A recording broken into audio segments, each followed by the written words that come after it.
let's look at. There's a Christian Council of Ghana and the Ghana Pentecostal and Charismatic Council. They've asked the Electoral Commission to implement the Supreme Court's ruling on the voters' register. The two bodies argued, considering the limited month the nation has to conduct the elections, and we know it's taking place in November, the EC has to expedite action to ensure that the electoral register is clean as directed by the APS courts. And we know that this follows also that very decision made in favor of a plaintiff, Abu Ramadan and co. in court, in which the Supreme Court said that they need to delete or expunge the names of those who have the national or who registered with the National Health Insurance scheme cards. Well, another national disaster. A disaster, you call it? Yes. You have an... Is it not because there's differences in the opinion of how the Electoral Commission is to conduct or perhaps the Electoral Commission had always been in court with Abu Ramadan. They had been in courts when the trial was going on at the highest court, the Supreme Court. A ruling was given. Delete. What is another meaning of delete? NHIS, those who registered with NHIS card. What other interpretation would you want to give it? Well, the Electoral Commission says it didn't understand. It does understand, but it has its processes of deleting names. Oh, really? So yes, it's going to go through that process to delete the names? Well, as far as the literature I read from the Electoral Commission, that's what they say. You see, we go around and then come and blame somebody or some other thing for what we go through. As a nation, we want to go the democratic way. We want to have people register. We want to do that through the rule of engagement. The Supreme Court supersedes on all issues that we have a misunderstanding of. So you go to the Supreme Court, we've been told to delete it. Delete these names. These names were there. If the processes were the ones that should have been used, there would have been no need to go to court. There will be no need to go to court. Mm-hmm. So if you're going to have people to queue up and say, these names have not been registered, these people registered with NHIS, delete the name from the register. You don't need to exhibit that. You don't need to have people come and as it were, challenge the names. You register the people with NHIS. You have the data. Delete the names and give them another opportunity to come and use legal means to register. Is this too much to ask for? The one that we exhibit and the literature we all read, the one that is exhibited, we have people come in to challenge. Without anybody coming to challenge, how does the EC delete the names? But you already have the names of people who registered with the NHIS. The Supreme Court says, delete these names. And you are going to use the already known process of deleting people who are dead, deleting people who are underage we are not even talking about underage people who are on the register. We're not talking about people who are dead, diseased people on the register. We are talking about a specific group of people who register with NHIS. And the last count, we have almost 3 million people registering with NHIS. Delete the names. From where I come from in my profession, I see no difficulty in deleting this if you really want to do it. Because you're an entrepreneur in the IT field. So you think it's easier to just delete? It is easy to do it unless you it's easy, but unless you don't have the baseline, the data. But if you these are guarded by laws. People, they are guarded by law. The highest court of the land is saying that delete the names. And then you cannot delete them because you want to exhibit it and use the same processes that had been done over the years to delete the names from. And this process includes people who somebody must come to challenge the names on the register. We have 5 months to go into the election. Now the Christian Council, the Christian groups are urging the EC to implement the Supreme Court's ruling. They said they don't understand. So if somebody says something you don't understand, what do? I'm sure that the best thing to do is to go back to the court. And it's been almost a month now since the ruling.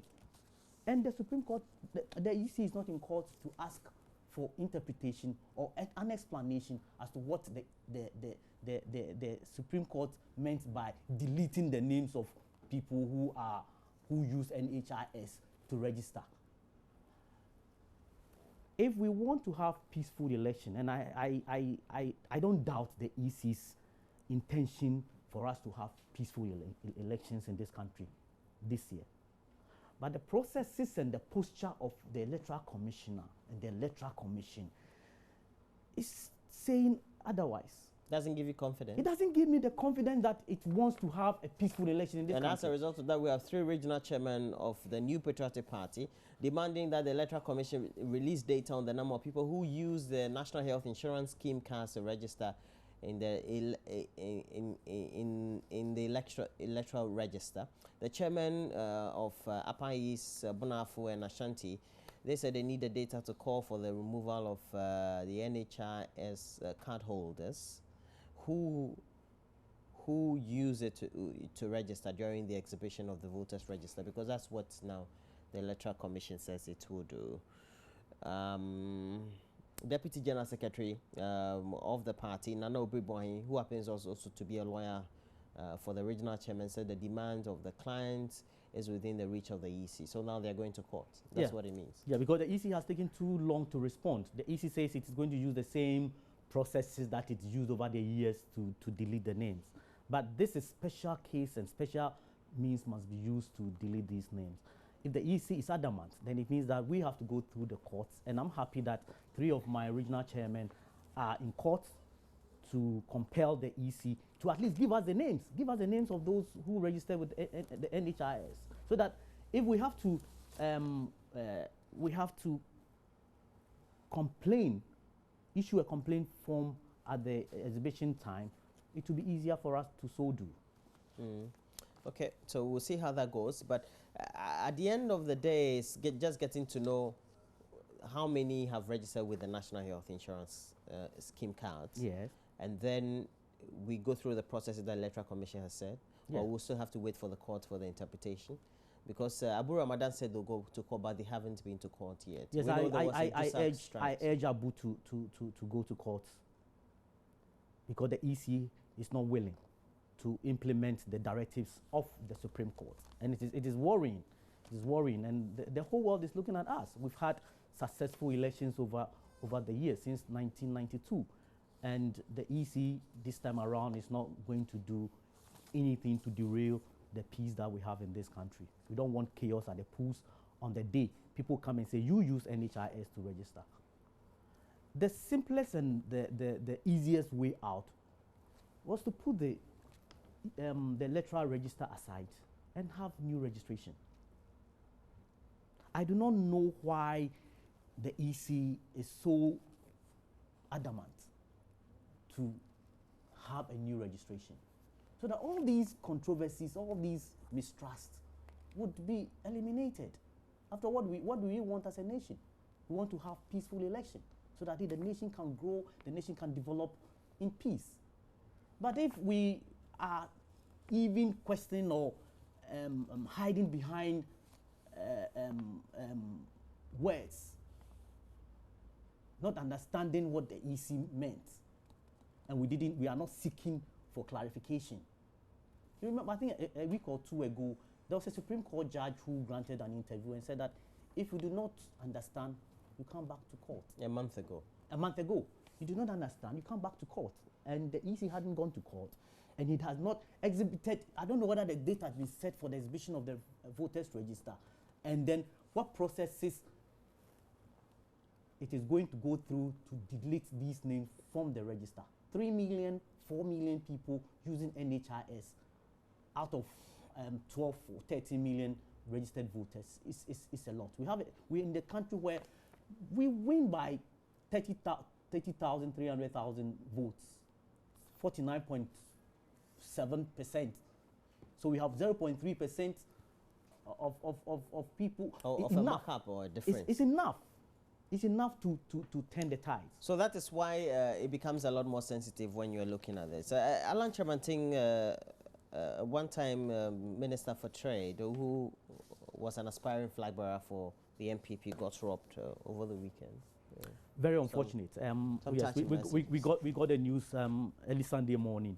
Very, very unfortunate, and I am happy that at least nobody got killed, nobody got harmed. The family I hear were handled, and I do not think that these attacks are just, by the way, armed robbery. I'm not sure. You're reading conspiracy theories. Yes, I am reading conspiracy theories. You're saying that members of the MPP are being attacked by yes, by high members. instigated armed robbery. Well, yes. I don't have the facts, but my suspicion is that these are not just isolated cases of armed robbers picking people and attacking them. But just your gut feeling. Exactly. And last month we had Okre, the MP for Okre, Dan Botwe also attacked. Luckily, nobody was harmed. But if you remember again, a member of parliament for Abuakwa North, ostensibly attacked also by armed robbers, and then he got killed. But over the period, we've also had some NDC MPs also attacked. Like who? At least I know of two members who were reported to have been attacked by armed robbers. Well, who? Mention names? I can't remember my exactly. You can't remember because it didn't fly. It did not fly. I would urge my leadership to be very careful with their security, because it looks like somebody or some group of persons are out to get them to harm them. It's also a means to take our eyes off the ball. We have 5 months into election, and if leadership, if members of your party are being attacked left, right, and center, you must be careful, and then it will take your eyes off what you should be doing. This is another another issue that must make us as opposition members sit up. I smell something else in the attack. But I'm grateful that Alan is safe, his family is safe now, for whatever is worth that we're taking out from his home. I think that since there's life, we can always have it back. All right, thank you very much. We want to end now, but it says, hi Roland, I strongly support what my good friend is saying. This government doesn't care about Ghanaians at all, and that's from Pfizer, from Nkwanta. And we also have, okay, you are giving your best wishes to those writing the BC, and that's Daniel Inti. Oh, okay. You're sending right to Daniel Inti, and it's from you, Abigail. The president and his motor riding brouhaha should not be taken on a lighter note. He just wanted to cast aspersion and insinuation on another political opponent, that he is exuberant and a youthful leader. The core is the youthful exuberance he claims as a hallmark of a leader. He should revise his note, and that's from Kusi, from Ejuson Besiase. And thanks for those messages as well. We've had in the studio Fred Amankwasafo. He's a member of the NDC's communication team. NDC, you said? A member of the MPP's communication team. Thank you. and thanks for joining me. He's also an entrepreneur as well. And say hi to Richard for me when you go to work, or when you see him today. And we know that Diamond Diagnosis Center is your ultramodern diagnosis center, which specializes in the treatment of fibroid. They are competent and well-trained staff who will ensure that you undergo the treatment of fibroid without any operation, all under hygienic conditions, with the application of modern technologies in their practice. You want to locate them. They are at Opunglo Junction in Accra and the TUC area in Kumasi. Please call them on the following number: 0243 176 119 or 0207515623 or 027332705 7054. Diamond Diagnosis Center. We treat fibroid without any operation. That's it for AM Talk. Next, we have entertainment.